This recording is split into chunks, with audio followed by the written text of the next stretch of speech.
அனைவருக்கும் வணக்கம். கும்பராசினியர்களுக்கு குருவை பார்த்த முதல் நாளே குருவுடன் இணையும் புதனால் குரு புத யோகம் ஏற்படக்கூடிய ஒரு தருணமாக தான் இந்த புதன் பெயர்ச்சி அமைஞ்சிருக்குது. அந்த வகையில் கும்பராசினியர்களுக்கு 100% மேஜிக் நடைபெறக்கூடிய ஒரு தருணமாகவும் அமைஞ்சிருக்குதுங்க. அந்த வகையில் கும்பராசினியர்களுக்கு இந்த புதன் பெயர்ச்சி காலகட்டங்களில் என்ன மாதிரியான நன்மைகள் எல்லாம் ஏற்பட இருக்கு, கிரக நிலைகளின் ரீதியாக அமையிருக்கும் சாதகங்கள் என்ன, பாதகங்கள் என்ன, மேலும் என்ன மாதிரியான நன்மைகள் எல்லாம் உங்களுடைய வாழ்வில் ஏற்பட இருக்கு, குறிப்பா இத்தருணங்கள்ல கிரகங்களுடைய சஞ்சார நிலைகள் என்ன என்று பார்க்கும்போது மேசத்தில் சுக்கிரனும், ரிஷபத்தில் சூரியனும், மிதுனத்தில் குருவும் புதனும், கடகத்தில் செவ்வாய் நீச்சம் பெற்றும், சிம்மத்தில் கேதுவும், கும்பத்தில் சனியும் ராகுவும் இணைந்து சஞ்சரிக்கிறாங்க. இந்த கிரகங்களுடைய சஞ்சார நிலைகளின் காரணமாக கும்பராசினியர்களுடைய வாழ்வில் குடும்ப சூழ்நிலை ரீதியாக உத்தியோகம், தொழில், வியாபாரம், கலைத்துறை,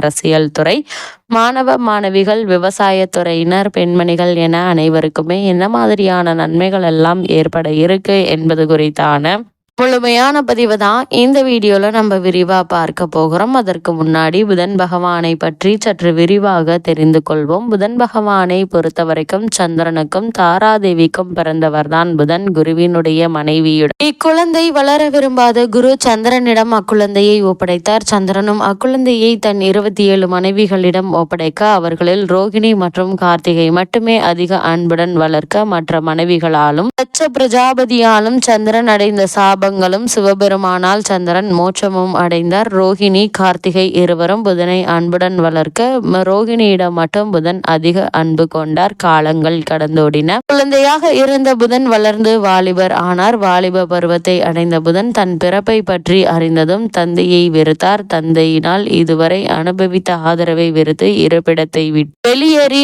ஆசிரம வாழ்க்கையை வாழ முடிவெடுத்தார். இமயமலை சாரலில் உள்ள வனத்தை அடைந்து அங்கு தனக்கென்று ஒரு ஆசிரமத்தை அமைத்தார். குருவில்லாமல் பல கலைகளை கற்று தேர்ச்சி பெற முடிவெடுத்தார். காரணம், தன் பிறப்பில் தந்தையான சுக்கிரன், பிறப்பில் தந்தையான சந்திரன் மற்றும் குருவினுடைய மனைவி தாராதேவி செய்த தவறினால் குருவினை வெறுத்தார். குரு இல்லாமல் சில கலைகளை கற்ற புதன் பல கலைகளை கற்க முடியாமல் தவித்தார். பல கலைகளை குருவினுடைய உதவி இல்லாமல் கற்க வேண்டுமாயின் இறைவனின் அருள் வேண்டும் என எண்ணிய புதன் நாராயணனை நோக்கி தவம் இருந்தார். பல இன்னல்களை கடந்து தவம் புரிந்த புதனுடைய தவத்தை கண்டு நாராயணன் அவர் முன் தோன்றி அவருக்கு அருள் பாவித்தார். அது மட்டுமில்லாமல் இமயமலை அடிவாரத்தில் கௌரி தடாகம் என்ற இடத்தில் தனது ஆசிரமத்தை அமைத்து நாராயணன் அருளால் குருவே இல்லாமல் சகல கலைகளையும் புதன் கற்று தேர்ந்தார். கலைகளால் பல உயரத்தை அடைந்த புதன் பிறப்பால் பல அவமானங்களை சந்தித்த புதன் தன் தந்தையான சந்திரனுக்கு பின்னால் தனக்கு வரவேண்டிய அரச பதவிகளையும் துறந்து ஆசிரம வாழ்க்கையை மேற்கொண்டார். புதன் தன் தந்தையான சந்திரனை வெறுத்து ஒதுக்கினாலும் புதன் பதவிகள் துறந்து ஆசிரம வாழ்க்கையை வாழ்ந்தாலும் சந்திரனின் அழகில் பாதியை கொண்டவராக இருந்தார். சகல கலைகளையும் கற்று அழகிய உருவமைப்பை கொண்ட புதனை தேவமாதர்களுள் ஒருவர் அவரிடம் தன் மனதை பறிகொடுத்து தன்னை ஏற்றுக்கொண்டு தனக்கு இன்பத்தை அளிக்குமாறு வேண்டினால் தன் பிறப்பால் ஏற்பட்ட அவமானங்களை இனி எந்த ஒரு குழந்தையும் அனுபவிக்க கூடாது என்று எண்ணி அந்த தேவமாதர் எவ்வளவு வற்புறுத்தியும் மனம் நிறங்காமல் இருந்தார். புதன் வேண்டுகோள் விடுத்த தேவலோக மாதுவை புறக்கணித்ததால் கோபம் கொண்ட தேவலோக மாது புதனை இனி அழியாக போகும்படி சாபம் இட்டால் எந்த தவறும் செய்யாத தவறு நடந்துவிடக் கூடாது என எண்ணி தனியாக ஆசிரமம் அமைத்து வாழ்ந்து வந்த எனக்கு ஏன் இவ்வளவு பெரிய தண்டனை என எண்ணி வருந்திய புதன் நாராயணனை சந்தித்து முறையிட எண்ணினார். நாராயணனை கண்ட புதன் நடந்த அனைத்து விஷயங்களையும் கூறினார். தேவமாதர் விட்ட சாபத்தில் இருந்து நிவர்த்தியாகும் பரிகாரத்தை கேட்டார். புதன் நாராயணன் நடந்த அனைத்தையும் அறிந்த பின் புதனுக்கு உதவினால் எந்த சிறப்பும் பெருமையும் இருக்காது என எண்ணிய நாராயணன் புதனை சிவனிடம் சரணடைய சொன்னார். ஏனெனில் பகவான் நாராயணனின் அம்சமாவார்.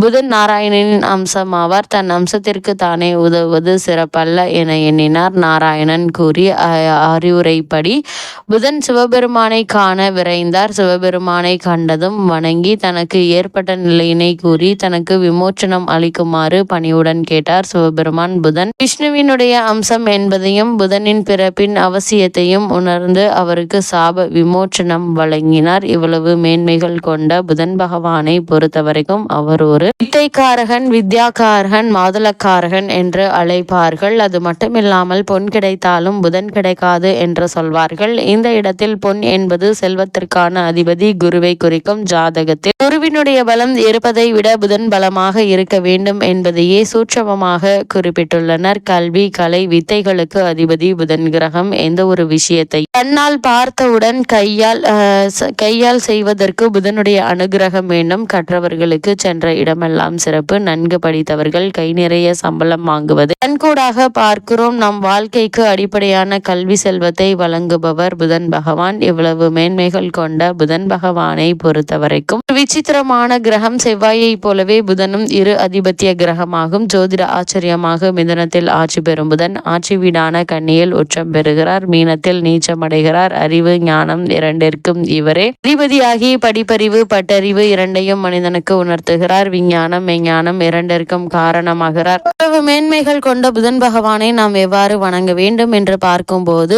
புதன் பகவானை புதன்கிழமை என்றில்லாமல் நவகிரக புதன் பகவானை எந்த நாளில் வேண்டுமானாலும் வந்து வணங்கலாம். நவகிரகத்தை 9 முறை வலம் வந்து மனதார வேண்டிக் கொள்ளுங்கள். வேண்டியதெல்லாம் புதன் பகவான் தந்தருள்வார் என்பது ஐதீகம். அது மட்டும் இல்லாமல் 6 லக்னங்களில் பிறந்தவர்களில் புதனுடைய வலு குறைந்து பலவீனமாக இருப்பவர்கள் சீர்காழிக்கு அருகில் இருக்கும் திருவெண்காடு என்னும் ஊரில் கோவில் கொண்டிருக்கும் ஸ்வேதாரணேஸ்வரரை புதன்கிழமையில் சென்று வழிபட்டால் நல்ல பலன்கள் கிடைக்கும். குறிப்பாக சென்னையில் இருப்பவர்கள் போரூரிலிருந்து குன்றத்தூர் செல்லும் வழியில் இருக்கும் கோவூரில் குடிக்கொண்டிருக்கும் சுந்தரேஸ்வரரை வணங்கினால் கூடுதலான பலன்களை பெறலாம் என கூறப்படுகிறது. அந்த வகையில் கும்பராசனையர்களை பொறுத்தவரைக்கும் தன குடும்பாதிபதி குரு 5ஆம் இடத்திற்கு மாறி இருப்பது இதுவரை நீங்கள் பட்ட கஷ்டங்களை குறைத்து வெளிச்சத்தை தரும் நிலையில குரு பகவான் சஞ்சரிக்க இருக்கிறாருங்க. அவரோடு தற்போது புதனும் இணைய இருக்கிறார். உங்களுடைய ராசியை 9ஆம் பார்வையாக பார்க்கிறாருங்க குரு பகவான். இதனால் ராசியில் சனி, ராகு அமர்ந்து இருக்கிறார்களே என்று நீங்கள் நினைக்க வேண்டாங்க. ஜென்ம ராகு, ஜென்ம சனியினுடைய தீய பலன்களை குருவினுடைய பார்வை கட்டுப்படுத்தி நல்ல ஒரு முன்னேற்றத்தை வழங்கும் விதமா அமைஞ்சிருக்குதுங்க. இதற்கு என்ன பொருள் என்று சொன்னால்,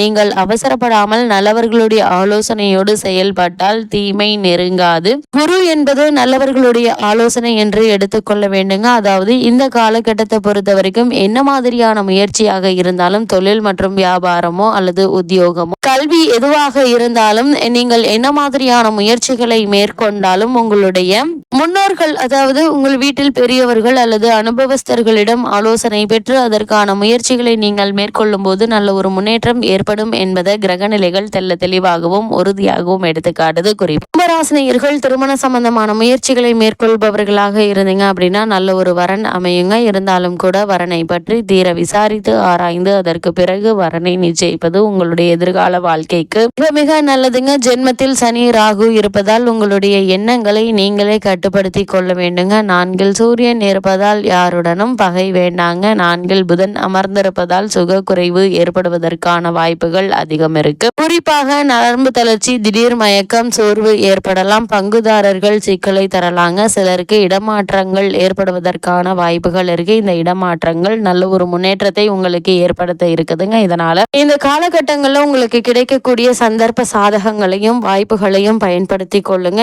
எதையும் அலட்சியமாக விட்டுவிட வேண்டாம் என்பதை கிரகநிலைகள் மீண்டும் மீண்டும் அறிவுறுத்தது. கும்பராசினியர்களுக்கு இந்த புதன் பயிற்சி தருணங்கள்ல கிரகநிலைகளின் ரீதியாக கூறப்படும் பரிகாரம் என்ன என்று பார்க்கும்போது, அம்பாளை வணங்குங்க. சனி, ராகு சேர்க்கை இருப்பதால் ஞாயிற்றுக்கிழமை துர்க்கைக்கு விளக்கு போடுங்க. எண்ணற்ற நன்மைகள் உங்களுடைய வாழ்வில் ஏற்படும் என்பதை கிரகங்களுடைய சஞ்சார நிலைகள் தெளிவாகவும் உறுதியாகவும் எடுத்துக்காட்டுது.